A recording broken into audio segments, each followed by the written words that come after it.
Hello my friends and welcome back. Today we have insane news because Ukrainian forces have once again crossed the Russian border in the Kursk region. This time Russians claim it is not only the Russian Volunteer Legion, Russian Volunteer Corps, but the entire fighting force or full force as they claim. Now again, the truth is in between somewhere. Russian claims usually always higher than the reality.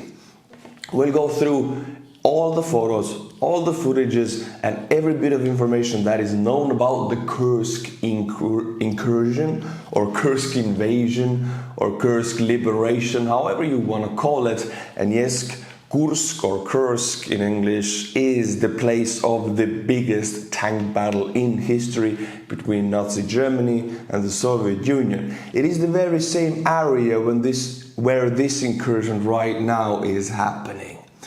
As far as we know, a little sneak peek for you, so far in 2 days, it started yesterday, it's continuing today, in 2 days, Ukrainian forces have shot down in Kursk one Ka-52 attack helicopter Alligator, 2 T-62 main battle tanks have been destroyed, and both on the flatbed, so not on the ground, but being transported hurriedly to the front, to the border area, but Ukrainians beat them to it. They destroyed them even before they could drive off the flatbeds. Also several destroyed trucks. It all happened yesterday. Ukrainian forces crossed the border. We will look at the footage, it's really juicy. There was a lot of explosions, a lot of firefights. There were many drones and Ukrainian artillery was used. Also Ukrainian Air Force. Then a few hours later, Russian Ministry of Defense reported officially that Ukrainian forces had been defeated and they had been pushed back to Ukraine, or they retreated back to Ukrainian territory. Today morning, Russian Ministry of Defense withdrew that statement, deleted it completely, and we have just too much footage that the retreat wasn't true. Ukrainian forces fully intact are in Russia wreaking havoc. My friends, look at this. This is a United States Stryker vehicle with a mine trail or how do you call it? Mine roller, that's how you call it. So, Stryker vehicle was made to fight the Russians. That's pretty much the only reason for its existence. Maybe some other minor reasons, but the main enemy was the Russians back then and is right now. Right now it is in Russia, operated by the armed forces of Ukraine, fighting the Russians, doing for what it was made for what it was created for. This Stryker vehicle is very happy because it can fulfill its purpose of existence. In this video, my friends, I'll give you even more of an eye candy. This is a Ukrainian column of Stryker vehicles entering Russia. This is Russia. These vehicles are in Russia. How many times I gotta say it, but it sounds really cool. United States armored personnel carriers are fighting on Russian soil. That's how it should be. Awesome. Now, my friends, I'll read you Russian military bloggers Firebombers report about the incursion into Kursk, how they see it, what they fear, what they claim. Russian Air Force pilot Firebomber, last words for tonight, so that was yesterday. In general, go to bed, you experts. Tomorrow morning everything will be clear. Apparently there was reconnaissance in force in the morning, and after artillery preparation and drone strikes, the Okhol struck with full force. We're doing everything that is needed. The aviation is working as it should, and more forces are being pulled up. There are and will be losses because such a beating has not been seen for a long time. And on the territory of old Russia, there was nothing like this at all during the entire period of the special military operation. So he claims during the duration of the entire war between Russia and Ukraine and special military operation, there has been no incursion or invasion into Russian territory this big, with this magnitude. So all of the incursions before by the Russian Volunteer Legion of Ukraine have been smaller. This is big, this is huge. And what fighter bomber claims here is that Air Force is working as expected. It is not. Russian Air Force is not working as expected. Let's go into the proof of that. But before, I want to show you what's the situation on the Russian trenches in Kursk region. You see, Russia mans their trenches in Russia with conscripts, because all of the professional fighting force has been sent to Ukraine to fight in Ukraine. So all of the conscripts, Russia has about 100,000 conscripts every year. So men, boys aged 18, 19, 20, right, who have been called up, do their conscription, 12 months, and they man the trenches. So was the case also in Kursk region, where Ukrainian forces attacked. Conscripts, not soldiers, were manning the trenches. So what happened?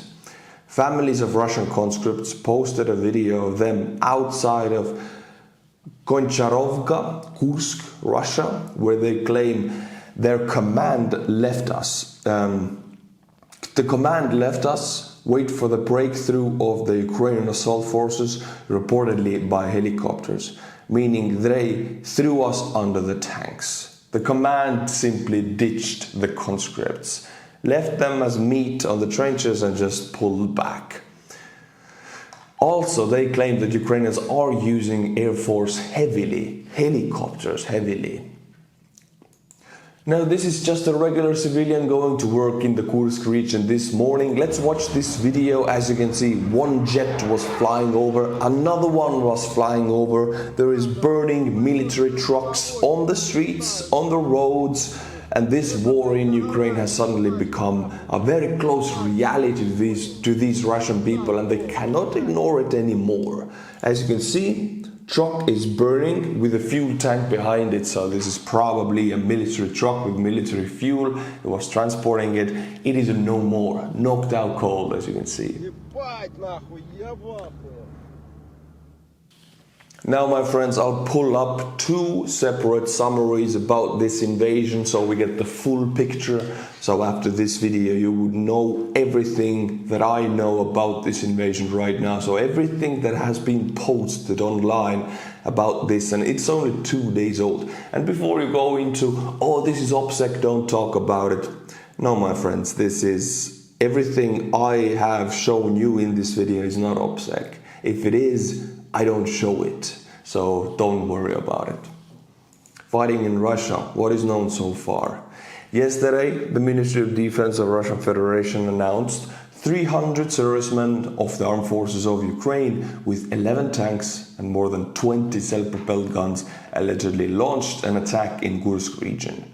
The media reported Russian losses in manpower, equipment and aviation. There are captured Russian soldiers. Kadyrov's unit, Akhmat, Zila forces have fled. Z warriors confirmed that. So Kadyrov, allegedly the Chechen fighters, the special forces fighters and the most fierce fighters in Russia, the TikTok soldiers is what they are in reality. They fled their posts because they don't really fight. They never do. Even in Ukraine they do they're always behind the lines, and they're like blockade or barrier forces, so the Storm Sea units wouldn't fled the battlefield, because Russians are afraid of the Chechen forces. Ukrainians are not. So in this case, Chechens were actually put into straight pitch battle with the Ukrainians, and what happened? What a surprise, they fled the battlefield. They write that the army took Darino, Gogolivka, Honcharivka, Sverdlikova. Russian fortresses were taken in Aleshna. All night long the parties raised reserves. Russia expects destabilization. And now another update that came a few hours later. I mean, so much is happening. It is so big that both sides are puking information. So this is why the summaries are important, and I give you two different ones so you know the truth, you can make up your own mind. Number one, Russian troops expelled. Russian sources report that their forces were driven out of the villages of Sverdlikova overnight. Encircled Russian soldiers. An unknown number of Russian soldiers are nearly encircled in Aleshnya with escape routes cut off. Ukrainian air defense dominance. Ukraine has concentrated a significant air defense presence in Sumy region near the border, effectively keeping Russian aviation out of the area or forcing them to fly too low to be effective. Now this point number 3 here is very important, because as soon as we see Ukrainian air defense concentrations or even superiority, and we see Ukrainian air defense being active in any region, this case in the Sumy region, immediately Ukrainians make insane advances, 10 kilometers with 1 day. Here we're talking about 10 kilometers invasion into Russian territory. And what is the key point? Because Russians cannot use glide bombs, because a Ka-52 was immediately shot out of the sky, Mi-8 was also shot down. So this proves that Russian glide bombs, as I have stated in every one of my videos, they are a very dangerous and effective weapon. But if Ukraine has enough air defense to concentrate it into one area to achieve a total air defense superiority, forcing Russian Air Force to leave the area or ground them, immediately Ukrainian ground forces advance tens of kilometers. It is all connected to the Air Force. Ukrainian advance. Ukrainian forces have advanced significantly up to the 38K004 highway towards the western edge of Zucha. Zucha is the main crossing point of railroad and highway in the area, and fighting supposedly is happening already outside of Zucha. We'll look at the map later. Unconfirmed reports indicate that fighting is ongoing in the settlement, marking a 5-mile or 8-kilometer push into Russian territory with 1 day. 8 kilometers in 1 day. This is fast for any army in the world. And again, it all ties into Russians not being able to use their glide bombs and not being able to use their air force. Rumored Russian counterattack. There are unconfirmed rumors of a Russian counterattack at dawn, though these reports seem tied to efforts to maintain morale among Russian troops. Number 6, civilian evacuation. The civilian population of Zucha was evacuated during the night. Number 7, Chechen forces abandoned the posts. Several Russian sources have claimed that Chechen Akhmat Sila special forces stationed along the border abandoned their posts when the Ukrainian forces attacked. Now all of this information comes from multiple sources from Ukraine and from Russia. So this is why I read you 2 different reports. You can make up your own mind, but it gathers up about 10-15 different sources.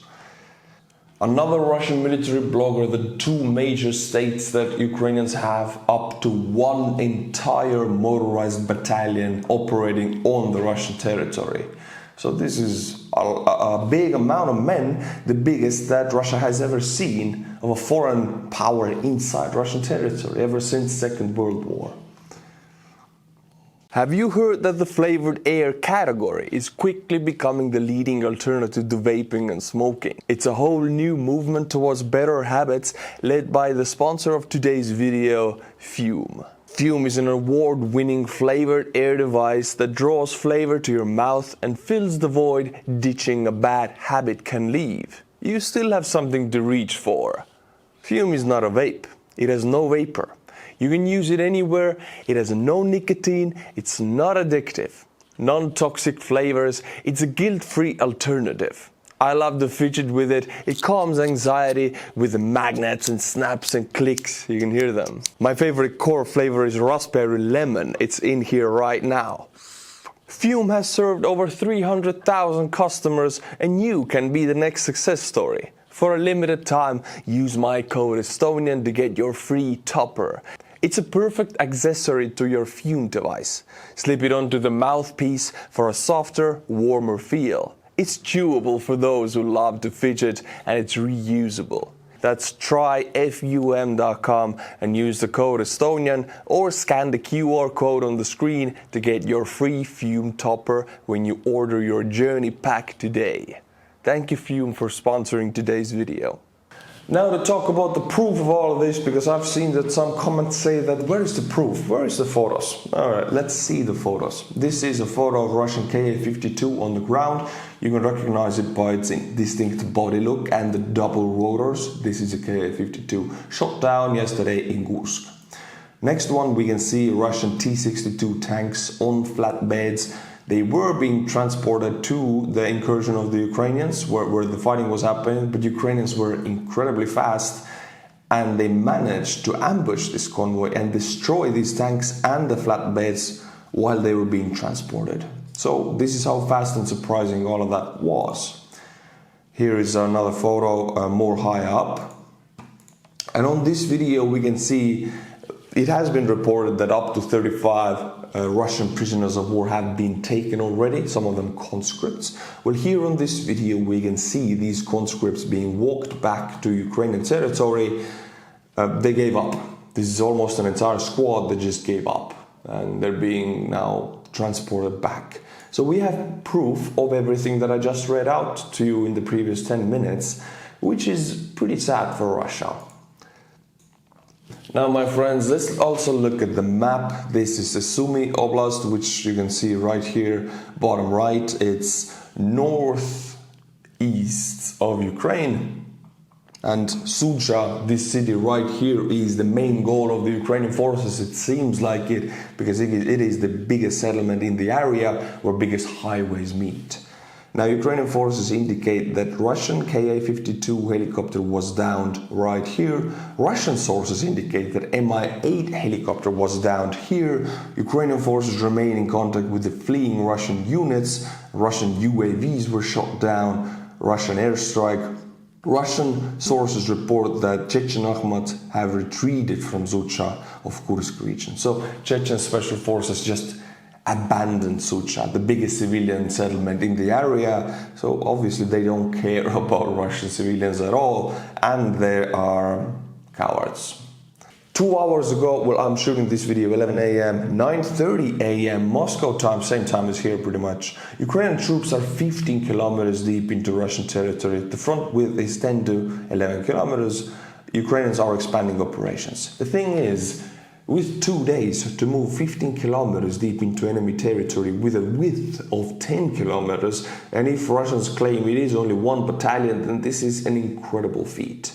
This is too wide of an area already, according to my understanding of how many infantrymen or military capabilities you need to hold this kind of an area.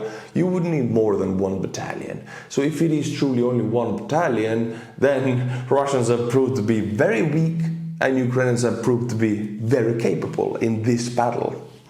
Here we can see the scope of the invasion or incursion more or less. The front line is of course moving, but this is pretty big of an area, and this, I would predict that this is another 1 to 2 week lasting incursion, and then the Ukrainians will pull back. It's pretty much a hit and run that lasts 2 weeks. Shock and awe, I don't know if you can call it that, but Russians are in shock. Ukrainians have destroyed equipment, taken prisoners of war, shot down helicopters, so now we're all in awe. And when Russians really concentrate their forces in the area, about 10,000 troops that they usually bring when this happens, because it has happened before, Ukrainians pull back, minimizing their losses, maximizing Russian losses.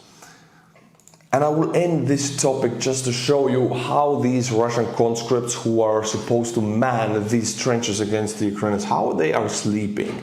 Now they are all cramped into schools. This is a training room of the school. How do you call it? Training hallway. You can see the basketball and the nets for the volleyball. The thing is, Russian conscripts don't have built-out barracks for them, and they're not building them now also, because all of the funds are going to building rockets and refurbishing old tanks.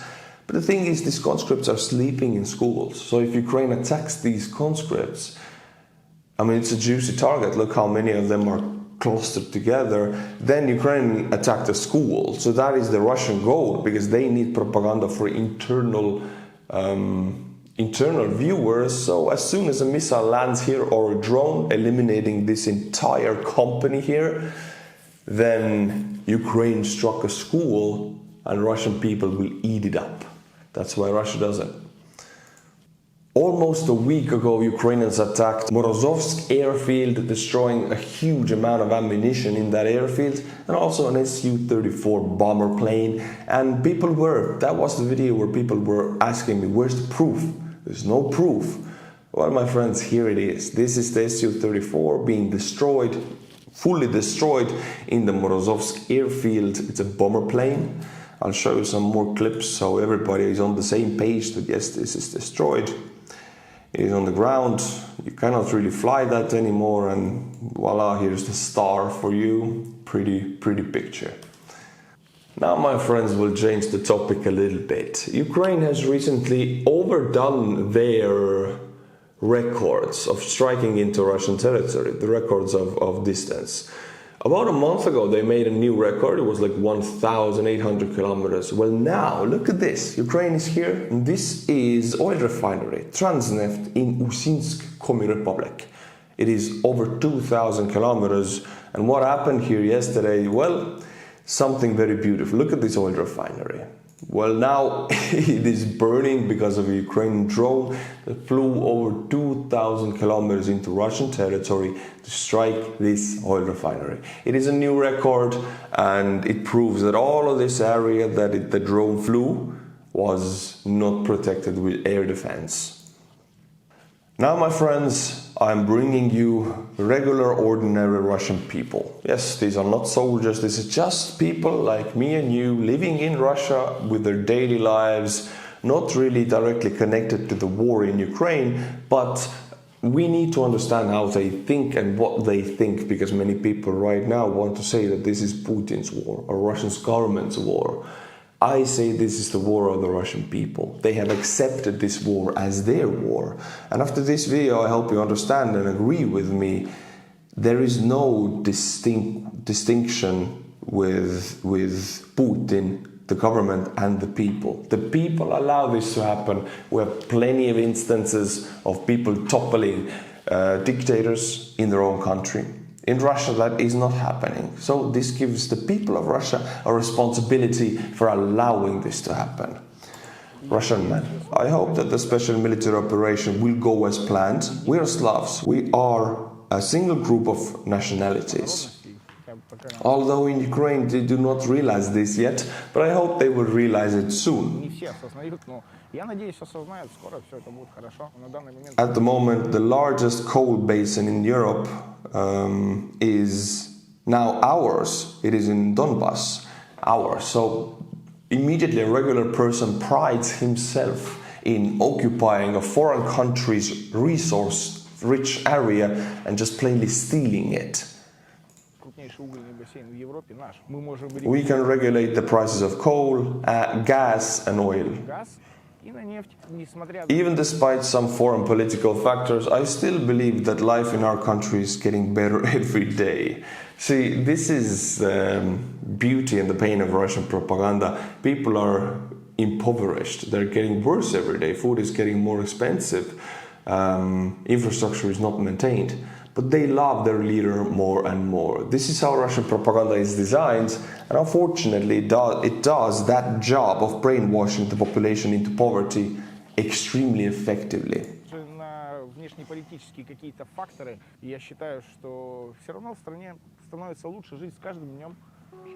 Russian pensioner. Now everything is not good. People are dying, young people are dying. They arrive sometimes without an arm, sometimes without a leg, or even give their life to God. So the pensioner immediately puts God in the sentence of occupying and terrorizing Ukraine. God is on the same level as going to Ukraine and dying and going to God. Pretty much being a mass murderer or like committing war crimes. For this pensioner, this is a holy war. It's a very difficult situation, not good. It's this America that came to us with all its weapons. If we had fought only with Ukraine, we would have won long ago. No options. Because we are Russian and we always win everywhere and everything. Oh God. Russian man. What kind of occupiers are we? Everyone has forgotten history. I respected the Russian Federation, will continue to respect it. I was born here and I like the Russian Federation. A Russian pensioner. For Putin, of course, I always vote for him. He is kind. That's it. Simple populist truths. He is kind. That's why I vote for him. He feels sorry for all people. I was a child prisoner of the war, World War II. When the war began, I was 5 years old. My brother was 4 years old. My sister was 3, and my mother was still pregnant.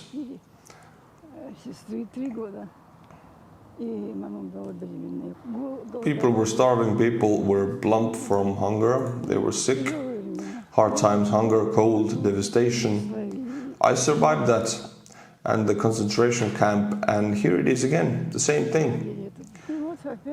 The thing is, talking about a Russian pensioner, talking about concentration camps as it was the terror of the past, it was the worst thing that happened to her. Concentration camps were invented by Lenin.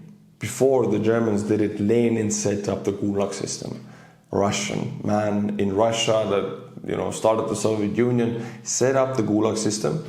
So they don't know their history. They're brainwashed otherwise, and this is how you get an army of pensioners who have granddaughters, grandsons who give that same mentality to their family downwards, and these grandsons will go and fight in Ukraine. It's the whole system from top to bottom. It has been brainwashed, to forget that Lenin and Stalin did that to them and that Putin is doing that to them now. This video goes on for a long time. I think you have had enough of your fair share of Russian brainwashing today. I don't want to continue with that, but I will jump on another topic, which is the Western connections in Ukraine, Western arms manufacturers in Ukraine. There are 7 of them. They have started producing weapons in Ukraine or will do soon. Currently, there are official information about the companies from Germany, Britain, the United States, Canada, Turkey, and Czech Republic. So we have Rheinmetall from Germany, Biosystems from Great Britain, Northrop Grumman from America, Russia from Canada, Bayraktar from Turkey, Cheshka from Czech Republic, and Cellier Belets from Czech Republic. Thing is, why is this important is that these companies have made insanely big investments into Ukraine after the full-scale invasion began. So they are on the tracks of setting up shop in Ukraine, investing hundreds of millions, if not billions, of setting up factories in Ukraine to produce ammunition and weaponry and weapon systems.